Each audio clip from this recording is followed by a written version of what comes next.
Shalom, shalom mes bien-aimés. Toujours, nous sommes en train de poursuivre notre enseignement sur la puissance du relèvement. Mais aujourd'hui, nous allons parler d'un sous-thème qui s'intitule « Découvre la saison de ton relèvement ». Ça, c'est très important. Pour ça, je vais nous inviter à lire avec moi ensemble Luc, l'évangile de Luc, chapitre 1er, de versets 39 à 56, et je lis au nom du Seigneur. Dans ce même temps, Marie s'éleva et s'en alla en hâte vers la montagne, vers les montagnes, dans une ville de Juda.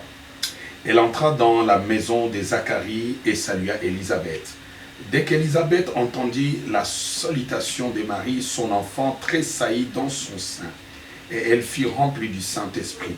Elle s'écria d'une voix forte: « Tu es bénie entre les femmes, et le fruit de ton sein est béni. Comment m'est-il accordé que la mère de mon Seigneur vienne auprès de moi?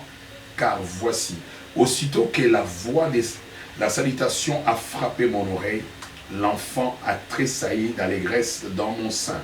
Heureuse celle qui a cru, parce que les choses qui lui ont été dites dès la part du Seigneur auront leur accomplissement. » Et Marie dit: « Mon âme exalte le Seigneur, et mon esprit se réjouit en Dieu mon Sauveur, parce qu'il a jeté les yeux sur la bassesse de sa servante. Car voici désormais toutes les générations me diront bienheureuse, parce que le Tout-Puissant a fait pour moi de grandes choses, son nom est saint. Et sa miséricorde s'étend d'âge en âge sur ceux qui le craignent. Il a déployé la force de son bras. Il a dispersé ceux qui avaient dans le cœur des pensées orgueilleuses. Il a renversé les puissants de leur trône. Il a élevé les humbles. Il a rassasié de biens les affamés. Il a renvoyé les riches à vide. Il a secouru Israël, son serviteur.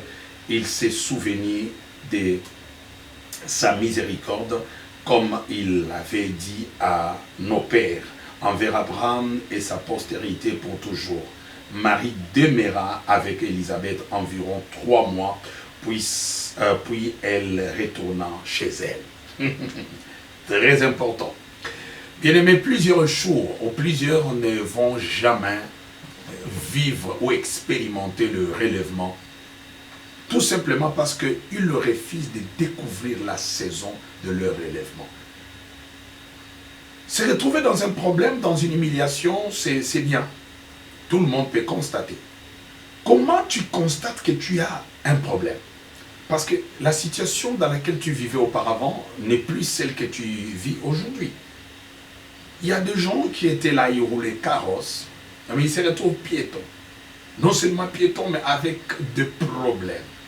Bien-aimé, c'est bien de constater que tu n'as plus la gloire, que tu te retrouves bloqué. Oui, personne ne t'a donné la révélation.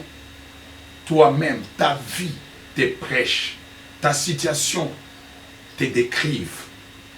Et tu es là en train de le proclamer haut et fort, que moi, je suis malheureux, moi, je suis pauvre, moi, je suis bloqué, moi, je suis envoûté. Oui. C'est ce que tu confesses parce que tu es en train de vivre cela. Tu as essayé, tu as frappé plusieurs portes. Peut-être tu as prié aussi. Tu as prié comme nous l'avons dit. Mais pourquoi ça n'arrive pas? Écoutez-moi. Très souvent, nous sommes insensibles pendant que Dieu vient vers nous.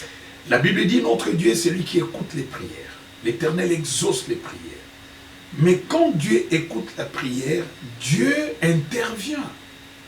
Mais combien sont sensibles à la voix de Dieu? Combien découvrent que c'est Dieu qui est là en train d'agir? Vous savez, le fait de demeurer longtemps dans un problème te rendra incrédule. Tu vas tellement t'habituer avec le problème que le problème s'attache à toi, ça devient comme ton identité. Et il est difficile d'en débarrasser. Mais je vais dire à quelqu'un, notre Dieu a la puissance de te libérer de tout ce qui t'accroche, de tout ce qui s'est identifié à toi. On te reconnaît aujourd'hui à cause de ton problème. Mais, lorsque Dieu vient pour te libérer, la première des choses, tu dois saisir. Tu dois découvrir. Tu dois comprendre que c'est la saison de Dieu. Marie est la cousine d'Élisabeth. Élisabeth, elle aussi, elle avait des problèmes de la conception. Tandis que Marie était une vierge qui a trouvé grâce devant Dieu. Élisabeth, Dieu l'a visitée 6 mois avant. Son mari était sacrificateur. Élisabeth, la mère de Jean-Baptiste, bien-aimée, a reçu la bénédiction de Dieu. Mais ce qui est étonnant, le jour où Marie décida d'aller le rendre visite, pendant que Marie était en train de la saluer, elle a compris que ce n'est pas Marie que moi je recevais d'habitude. Ce n'est pas Marie avec qui on jouait à l'enfance. Ce n'est pas Marie avec qui je fréquente souvent. Non, elle a vite compris que Marie était devenue une nouvelle personne. Marie avait la charge de l'humanité. Elle a eu cette grâce de découvrir. Bien aimé, il y a plusieurs qui refusent de découvrir. Ils peuvent voir, mais ils refusent. Il dit non. C'est comme Nathanaël qui disait, quoi de bon peut sortir de Bethléem? Non, il ne faut jamais catégoriser les gens. Il ne faut jamais mettre des limites sur la vie des autres. Ce n'est pas parce que toi tu as atteint un niveau élevé, appréciable, que personne après toi ne peut te dépasser ou venir à ce que toi tu as accompli comme exploit. Non, tu te trompes. Dieu agit encore. Mais le fait qu'Élisabeth avait compris que Marie là n'était pas la simple Marie qu'elle connaissait, sa cousine, Marie était devenue la mère de Dieu. C'est-à-dire, elle a conçu par la puissance du Saint-Esprit le Messie. Et la simple salutation avait libéré la puissance. Le fait de reconnaître a provoqué la bénédiction dans sa vie. Elle avait aussi la grossesse. Mais la gloire de Dieu est allée jusqu'à atteindre l'enfant qui était dans son sein. C'est-à-dire Jésus a impacté Jean-Baptiste, l'a impacté de son onction, lui a communiqué la mission de la repentance à partir du sein de sa maman. Pourquoi? Parce que sa maman était sensible. Oh, ma soeur, mon frère, cher serviteur de Dieu et servante, cher bien-aimé, toi qui me suis, il y a un miracle qui veut se déclencher en toi. Mais reconnais-tu le temps de ta visitation, le temps de ton relèvement? Dieu a vu ta souffrance. Te voilà dans un problème qui te complique et qui a duré longtemps. Mais la personne qui est venue te rendre visite là, c'est lui qui détient la solution. Pourquoi tu le méprises? Parce qu'il est venu dans la simplicité. Tu as fait tellement de calculs que pour que je sorte de cette situation, il faut une ordonnance présidentielle. On doit l'annoncer à la télé, au journal de 20 heures. Il faut que le porte-parole de la présidence soit là, en direct et parler. C'est là où je veux voir que c'est Dieu. Mais Dieu ne passera pas toujours par ces voies que tu es en train de planifier, d'attendre. Dieu peut passer par un ami, par quelqu'un de négligeable que tu ne connais pas, qui est en train juste de te poser la question pour demander l'adresse. Il te dit, maman, s'il vous plaît, je cherche telle adresse. La manière de considérer la personne qui te pose la question va faire déclencher le miracle dans ta vie. La manière de répondre à une personne qui est venue vous rendre visite, peut-être il cherche de l'eau à boire, peut-être il est venu demander si ton patron est là, toi qui es secrétaire, reconnu, réputé, arrogante, insolente, maman, papa, tu peux passer à côté de la bénédiction. Peut-être c'est la personne qui te prendra en mariage. C'est la saison de ta visitation. Tu es passé de Luzizila Mangengenge. De Mangengenge, tu es allé à Badara. De Badara, tu es allé à Kimwenza. De Kimwenza à Maluku. Tu es allé dans toutes les montagnes de Kinshasa. Et tu t'es même déplacé jusqu'à la Lubumbashi, prier au désert. Mais Dieu a entendu. Et il y a eu des prophètes qui se sont approchés de toi pour te confirmer que Dieu te bénit, c'est ta saison. Oui, mais ils ne t'ont pas révélé tout. Il y a des choses que Dieu ne te dira pas. Dieu va permettre que tu puisses vivre comme lui, c'est-à-dire que tu sois humble, que tu développes la sensibilité. Bien-aimé, Dieu ne passera pas forcément par le membre de ta famille. Loin de là. Peut-être par la personne d'une nationalité que nous détestons ou que nous méprisons. Oh, Nathanaël disait, est-ce que quelque chose de bien peut sortir de Bethléem? C'est peut-être dans ces quartiers-là que tu refuses. Les ressortissants de ces quartiers-là que tu détruises, que tu démolis par ton langage inconscient. C'est par là que Dieu va passer. C'est par là que Dieu va passer pour que tu aies un emploi, un bon emploi, un meilleur salaire. Bien-aimé, ta célébrité va passer peut-être par un moment négligeable. Quelqu'un va te dire non, bien-aimé, accompagne-moi, je vais voir quelqu'un ici. Le fait d'accepter pour aller, c'est là où on va te découvrir. C'est là où tu seras transformé. Oh, apprenons, s'il vous plaît, apprenons par les compassions de Dieu à être humble. Apprenons à être sensible. La sensibilité est très très capitale. Plusieurs par l'insensibilité sont passés à côté de leur bénédiction. Le relèvement, c'est la restauration, je suis en train de le dire. Tu ne vas pas vivre ton remontada par l'incrédulité, par la frustration, par la révolte. Bien-aimé, développe la sensibilité. La sensibilité. La sensibilité est tellement importante. La sensibilité, sois ouvert et sois humble. Bien-aimé, ce sont des valeurs, des qualités qui permettront à un enfant de Dieu de saisir la bénédiction. Abraham priait. Abraham craignait Dieu. Abraham faisait les aumônes. Abraham est un patriarche. Il avait des alliances avec Dieu. Mais les jours de sa visitation, la Bible nous dit, il était là assis. Oh, sur le chêne de Mamré devant la porte. Et de loin, il a vu trois messieurs qui passaient. Mais de ces trois messieurs, il a vu Dieu. Non seulement il a vu Dieu, il a couru vers eux pour les supplier de venir chez lui. Et il a ordonné à sa femme de leur préparer rapidement un gâteau et un agneau. Oh, et il a lavé les pieds de ces passagers inconnus, mais que lui a reconnu que c'était le Seigneur lui-même qui passait.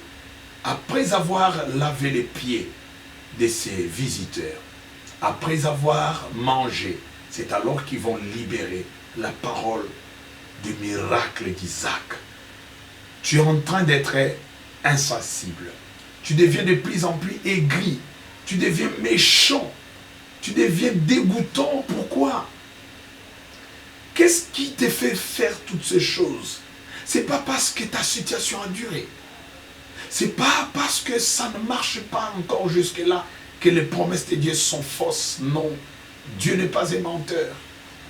Dieu n'est pas un menteur. Dieu t'a promis qu'il t'élèvera. Je t'ai dit, la parole de Dieu ne passe jamais inaperçue. La parole de Dieu, lorsqu'il est libéré, cette parole court vers son accomplissement. Et Dieu a déjà libéré les anges vers toi. Les anges de Dieu viennent à ton secours pour t'aider à construire les miracles, à expérimenter les miracles, à vivre les miracles. Mais pourquoi es-tu têtu? Pourquoi es-tu insensible? Aujourd'hui, nous allons prier pour que quelqu'un apprenne à développer la sensibilité de l'esprit. La sensibilité de l'esprit est très importante. Parce que si tu es sensible, tu vas pas rater le temps de la visitation. Bien-aimés, développons la sensibilité spirituelle. Il paraît que les femmes ont la sensibilité de comprendre et de détecter la personne qui veut le déranger ou le solliciter leurs mains. Mais je dis que cela ne s'arrête pas seulement pour les choses qui concernent une relation amoureuse. Mais la femme qui représente l'Église du Seigneur doit apprendre à développer la sensibilité pour comprendre le temps de la visitation de Dieu dans tous les domaines. Tu dois comprendre que ça c'est le temps où Dieu veut que je puisse prier pour ma santé. C'est le temps où Dieu veut que j'aille poser un acte de foi. Demain au culte, je vais donner l'offrande pour célébrer ma délivrance. Pourquoi? Parce que Dieu m'a dit que je suis guéri. Je lis dans sa parole que c'est maître sûr que je suis guéri. Et moi, j'ai saisi cette parole. Je suis guéri. Je fais comme Jésus recommandait à ceux qui expérimentaient le miracle de sa part, d'aller se présenter auprès des sacrificateurs. Demain, j'irai à l'église. Je vais offrir à Dieu. Ça sera mon sacrifice. Mon sacrifice auprès de l'Éternel pour attester que j'ai été touché par sa puissance. Bien-aimé, Dieu m'a dit que j'aurai la maternité alors que je n'ai pas encore d'enfant. J'ai saisi par la foi, je me lève et je pars poser cet acte. Et après-demain, j'irai en ville pour commencer à faire le laït. Oui, nous devons poser des actes. On a prié pour moi aujourd'hui au culte. On m'a dit que non. Fini le chômage dans ma vie. Je me lève, je pose un acte de foi. Je prépare mon CV, mon curriculum vitae et je pars déposer là où je sens mon cœur me pousser de faire. Et tu dois poser cet acte en croyant que tu seras appelé pour être interviewé et pour être engagé. Peut-être tu ne retourneras pas à la maison, que tu vas recevoir un coup de fil. Nous avons reçu un CV ici. Messieurs, on a besoin de toi, ton CV nous intéresse. Tu es où? Non, je suis en route pour la maison, je suis dans telle commune. Est-ce que tu as le temps pour retourner? Peut-être que tu avais déposé ça à 8 heures. À 15 heures, on t'appelle. À 18 heures ou à 17 heures, le chef du personnel va te rencontrer. On vient te dire demain matin. Et là, même à pied, il faut courir pour aller. Pourquoi? Parce que l'acte de la foi est très important. Tout ce que nous demandons à Dieu, nous devons croire que Dieu nous écoute. Si nous avons aussi écouté Dieu, nous devons passer à l'obéissance. Mais nous ne pouvons pas obéir Dieu tout en ayant en nous l'insensibilité. Mais si nous vivons la sensibilité spirituelle, bien aimé, il y a beaucoup de choses, beaucoup de miracles qui ne nous échapperont jamais, jamais et jamais. Nous aurons l'intelligence des fils d'Issachar pour comprendre le temps de notre visitation. Oui, bien aimé, le temps de la visitation, il ne faut jamais le louper. Et ce sont ceux-là qui sont et qui demeurent à l'intimité avec Dieu qui vont comprendre le temps de la visitation. Élisabeth a compris que la personne qu'elle avait reçue n'était pas une personne ordinaire. C'était bel et bien la mère de Jésus-Christ. Le Jésus-Christ, le sauveur de l'humanité. Et directement, la considération vis-à-vis de Marie a changé. Plusieurs méprisent les autres parce qu'ils n'ont pas la révélation de ces gens-là. Tu méprises ta cousine, ton frère, ta soeur, ton chef, quelqu'un. C'est parce que tu n'as pas la révélation. Oh, apprends à être sensible et à comprendre le temps des miracles qui va passer là, juste devant toi. Le miracle a été déjà activé par l'Éternel. L'Éternel veut te toucher. Oh bien-aimé, apprends à être sensible. La sensibilité, c'est ça qui va te pousser à honorer la chose qui va te transformer. À s'affectionner avec le temps de ta gloire. Oh, ça va te pousser à fuir la distraction, à te concentrer, à te focaliser sur le miracle de ta vie, à te positionner là où Dieu va passer pour que tu ne rates pas ton jour, pour que tu ne rates pas le temps que Dieu a déjà préparé pour toi d'avance. Oh, les miracles possibles, bien-aimé. Je veux que tu comprennes et que tu saisisses. Que tu comprennes et que tu saisisses, bien-aimé. Le temps de la visitation, le temps de ton relèvement, le temps de ton miracle, le temps de ta restauration, le temps où Dieu veut te redresser, le temps où le Seigneur veut te remettre sur les rails est très important. C'est pourquoi il ne faut jamais louper ce temps-là. Il faut au contraire que tu rentres en profondeur, que tu cherches à saisir. Lorsqu'on nous dit souvent, il faut savoir saisir les opportunités. C'est ça les opportunités que le Seigneur nous veut. Les opportunités de miracles à partir de la sensibilité. Qu'il y ait des gens qui pleurent aujourd'hui parce que les hommes qui devaient les honorer sont venus. Oui, c'est pourquoi je vous invite à commenter, à liker et à nous faire aussi des petites vidéos de partage de l'expérience que vous avez pu gagner avec ces messages sur la puissance du relèvement, afin que cela édifie aussi plus d'une personne. Bien-aimés, ne soyons pas égoïstes. Nous sommes une famille. Nous sommes dans la maison de Dieu, dans la présence de Dieu. N'hésitez pas à nous contacter, à nous appeler et surtout à commenter nos émissions. Que Dieu vous bénisse.